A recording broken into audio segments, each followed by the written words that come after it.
got an old year that's passed, we got a new year coming, and if we're not careful, we'll follow our own rules. Look at verse 13. Here are our rules. Our rules.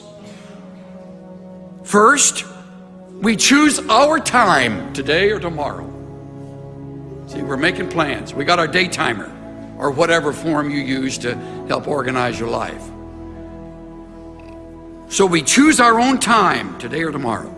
Second, we select our location. We'll go to such and such a city. January, I'm going to be in Dallas. Come July, I'm going to be in Phoenix.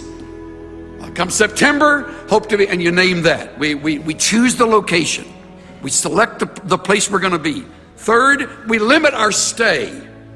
See what it says? We'll spend a year there. So this guy's really got his life organized. And then we arrange our activities. We will engage in business. We even predict a profit. We will make a profit. It's all in verse 13. That's exactly what we do in unguarded moments. I do it when I'm not thinking more wisely. I set out a plan. I got the year in front of me. I love getting my book and going through January and February and March. I get all this thing. I've done all the way through December. As if I'm going to live to see December. I don't know. I will. Got it all planned out. Now understand, James is not criticizing good planning. He's not advocating being haphazard about our lives, being disorganized. Book of Proverbs, which I'm reading with one of our grandsons. Every day we're going through a chapter in the Proverbs. We're going to do it all year long. Here I go again. Maybe we're going to go through it all year long. If I'm still around, if he's still around, I thought. But Proverbs is talking about organizing your life. What he's addressing is demonstrating mistaken confidence. Stop that. Stop that kind of presumptuous living. In fact, look at the very next verse. You do not know what your life will be like tomorrow. Isn't that a remarkable thought? We planned out tomorrow, but we don't know what our life will be like tomorrow. I put together a few tomorrows. It's a Thursday. The date is April the 13th. The Secretary of War is Edwin Stanton. He's making plans in the White House for a celebration. Flowers have been ordered. Banners have been raised. The name, Ulysses S. Grant, Victor, is going to be spread all over. The war, this terrible war between the states, finally the bloodshed is ending. They're going to celebrate. And then in the words of Jay Winnick, then came the bullet that bore into his brain. 1865, April 14th, Good Friday, the president's assassinated. The day before, they didn't know a thing about that.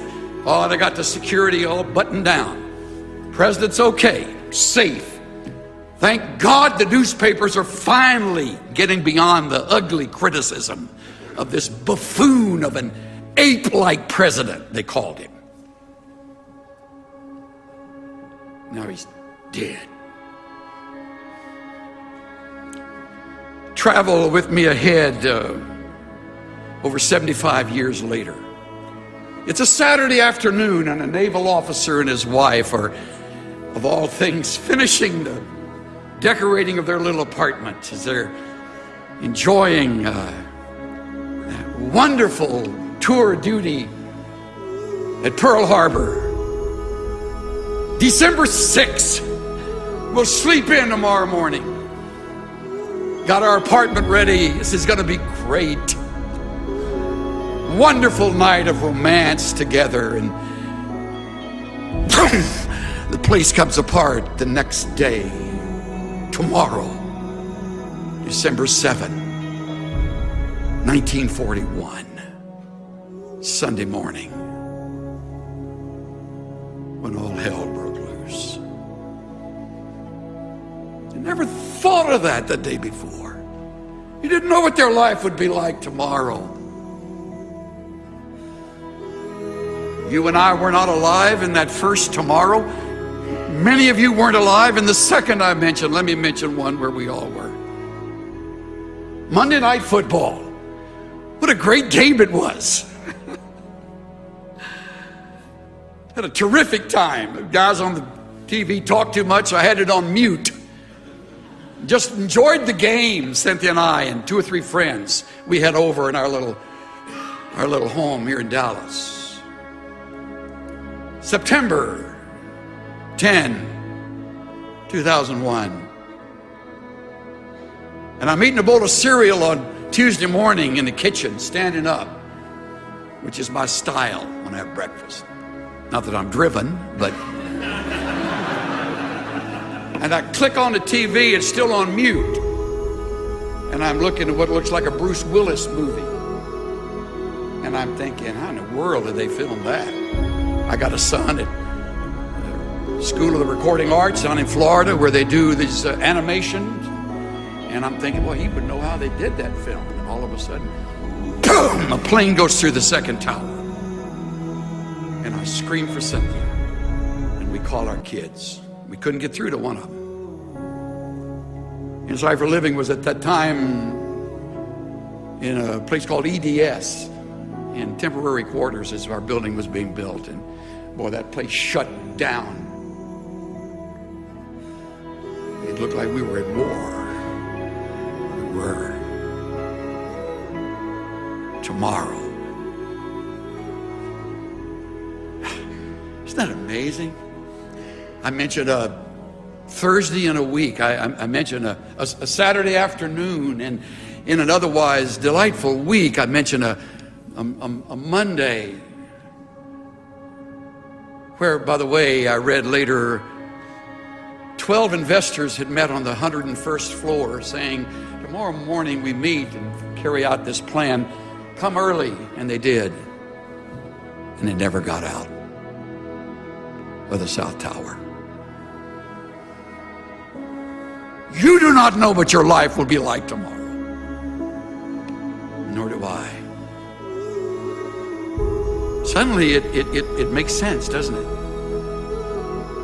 Well, James, writing way ahead of his time.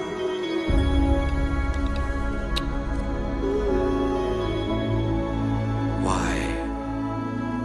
You're just a vapor. You're just a vapor.